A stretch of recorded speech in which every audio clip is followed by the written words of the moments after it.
Rapaziada, bem-vindos a mais um vídeo aqui do canal. Hoje a gente vai estar falando de Backrooms, Um Não Lugar. Filme dirigido pelo diretor debutante Kenny Parsons, diretor de 20 anos que aos 16 tinha aterrorizado a internet com a creepypasta de mesmo nome. Sucesso estrondoso no YouTube, gerando jogos, teorias e lendas. Para poder contemplar a mitologia desse limbo, nessa realidade de um sonho quase febril, onde cópias ou fragmentos de memórias se retorcem e constroem um ambiente familiar, mas ao mesmo tempo assustador. Então eu tô falando de Backrooms. Backrooms é um daqueles conceitos que parecem simples, né, quando você explica. Salas amarelas, corredores vazios, luzes fluorescentes e, a princípio, nenhuma saída. Mas se fosse só isso, ninguém estaria falando sobre isso até hoje. Não teria um filme sobre isso. Cara, o mais interessante em Backrooms nunca foi os monstros. Geralmente é a sensação que esse lugar passa. Se você já esteve há algum tempo aí na internet, provavelmente já viu alguma imagem das Backrooms, né? Talvez um corredor amarelo, um monstro de arame, ou talvez uma sala vazia, talvez uma foto de família que pareça estranhamente familiar. E eu acho que é justamente aí que mora o segredo desse conceito. Que Backrooms não tenta assustar mostrando alguma coisa, pelo menos na maioria das vezes. Ela te assusta fazendo você esperar que alguma coisa aconteça, que alguma coisa apareça. E existe uma diferença enorme entre essas duas coisas. Recentemente, né, saiu aí o filme, como eu falei, do Ken Parsons, né, distribuído pelo estúdio da A24, né. E o Ken Parsons, ele é o mesmo criador que ajudou a transformar Backrooms nesse fenômeno da internet que a gente conhece. E o que mais me impressionou foi justamente isso. Ele entendeu que o terror desse universo não tá só nas criaturas, tá no ambiente em si, está nos espaços. Existe algo profundamente estranho em reconhecer um lugar sem saber o que é aquele lugar. É como uma memória incompleta, como uma lembrança da infância que você não sabe se realmente aconteceu ou se foi um sonho.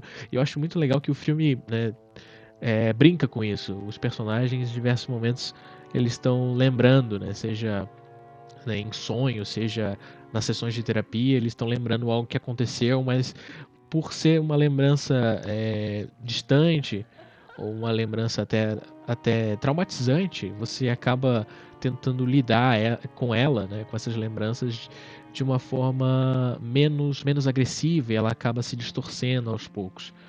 E essa sensação de acordar no meio da noite, olhar para um corredor escuro e sentir que tem alguma coisa errada, mesmo sem conseguir explicar o que. Isso é legal, cara. Backrooms praticamente vive dessa sensação da familiaridade desconfortável. Tudo parece normal, mas nada parece certo. As paredes, as luzes, a geometria dos ambientes, tudo lembra alguma coisa que você já viu antes. Mas ao mesmo tempo parece uma cópia imperfeita da realidade, uma cópia distorcida. E talvez seja por isso que tantas pessoas se conectam com esse universo. Porque o medo não vem de um perigo imediato, vem da antecipação, vem do desconforto, vem da desconfiança. Hoje a gente fala muito sobre ansiedade, né? Eu acho curioso como Backrooms parece ter surgido exatamente nessa época que a gente está constantemente rodeado né, dessas sensações de urgência, sabe, pensamentos acelerados o tempo todo. A gente tem poucos momentos para poder, né, absorver o que tá fora, né, do nosso campo de visão, do nosso cotidiano.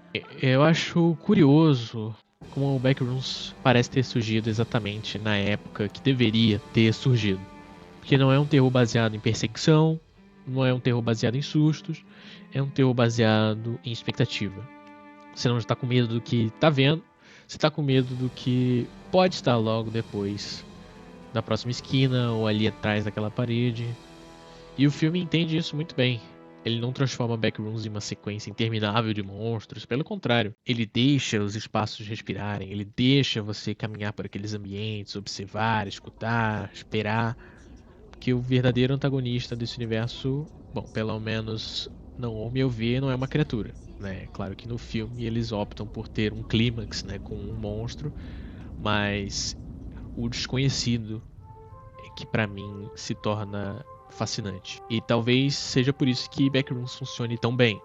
Porque no fundo ele não fala sobre corredores infinitos, ele fala sobre algo muito mais humano, a sensação de estar perdido, a sensação de não entender exatamente onde você está, com o seu lugar no mundo, a sensação de procurar significado em um lugar que parece que não existe significado. Talvez seja exatamente por isso que tantas pessoas continuam fascinadas por esse universo. Porque em algum nível todos nós já estivemos em uma espécie de backrooms. Mesmo que ela não tivesse paredes amarelas, mesmo que exista apenas dentro da nossa cabeça, às vezes a gente está perdido, né, em loops, em memórias, em traumas. Então, eu recomendo bastante o filme, né? Eu acho que quem tá interessado em assistir deve ir ao cinema. É uma experiência muito, muito bacana, muito legal. Eu acho que o protagonista, ou né, vamos chamar assim, o que o filme mais tem próximo de um protagonista é o Clark, né? Pra mim ele é o verdadeiro tema do filme. O personagem que realmente me faz comprar essa história é ele. À primeira vista ele parece ser um cara azarado, sem entrar em spoilers, né? Mas já falando assim por cima, ele foi expulso de casa, né? Vive dentro da loja onde ele trabalha, passa os dias repetindo a mesma rotina e tenta organizar a própria vida através das sessões de terapia, né? Mas o interessante é que ele não se enxerga dessa forma, né? Na cabeça dele as coisas completamente sob o controle dele, está tudo certo, ele continua agarrado ao trabalho, continua preso à mesma rotina e continua acreditando que está construindo alguma coisa. Só que nós, como espectadores, percebemos uma coisa antes do próprio Clark, né? Ele, na verdade, ele tá completamente frustrado, completamente perdido, só que ele não admite, né? E eu acho que isso conversa muito com as próprias backrooms, né? Que o filme não é só sobre alguém entrando em um lugar sem saída, é sobre alguém que está perdido antes mesmo de atravessar, né? O portal, vamos chamar assim, que no filme ele clipa, né, pela parede. Então ele demarca ali, né, fica nos fundos da loja, ele demarca com fita, né? E cria meio que uma porta fictícia. A diferença é que agora o labirinto existe fisicamente, né? Tá diante dos olhos dele, né? E ele conversa muito com o personagem justamente porque ele é um arquiteto, né? Um arquiteto frustrado. Então aqueles ângulos obtusos acabam, sabe, fascinando ele. E uma das coisas que me surpreendeu muito foi a confiança que o filme tem no próprio público, né? Hoje em dia parece que todo filme precisa parar a narrativa para explicar a mitologia, né? Para explicar o universo por completo. Aqui não, né? Ninguém senta numa mesa para explicar exatamente o que são as backrooms. Ninguém entrega um manual para o espectador. O lugar simplesmente existe. Isso torna tudo mais, sabe, mais uncanny, mais assustador, porque a sensação é a mesma que o personagem sente, né? Você não entende aquele ambiente, não entende aquelas regras e talvez ninguém entenda. Bom, no geral é isso. Eu também fiquei feliz que o filme não caiu na armadilha mais óbvia possível, né? Nos jogos, nos vídeos de internet, né? Existem dezenas de criaturas diferentes, né, no universo de Backrooms. E eu tava com medo de que o filme virasse, sabe, uma coleção de perseguições. Mas não foi isso que aconteceu. O monstro existe, a ameaça existe, só que ela não é o foco principal. O foco continua sendo o ambiente, continua sendo a sensação, continua sendo aquele desconforto de caminhar por um lugar que parece familiar e estranho ao mesmo tempo. Pra mim, as cenas em primeira pessoa que o filme tem, sabe, né, com aquela câmera ali dos anos 90, pra mim aquilo é peak cinema. Então, no final das contas, eu gostei muito do filme. Não porque ele tenta reinventar o terror, mas porque ele entende exatamente o que tornou esse conceito tão fascinante desde o começo. Ele entende que o medo não está na criatura, não está no susto, nem mesmo na violência, né? Está na antecipação, na sensação de que existe alguma coisa logo ali na próxima sala, algo que você não viu, algo que talvez você nem queira ver. Né? Tem muitas coisas que acontecem perifericamente ali aos olhos do telespectador, eu acho isso muito legal. e algo que talvez você nem, sabe, nem imagine que esteja ali à espreita. É um filme que respeita o material original, respeita o público e principalmente respeita o mistério.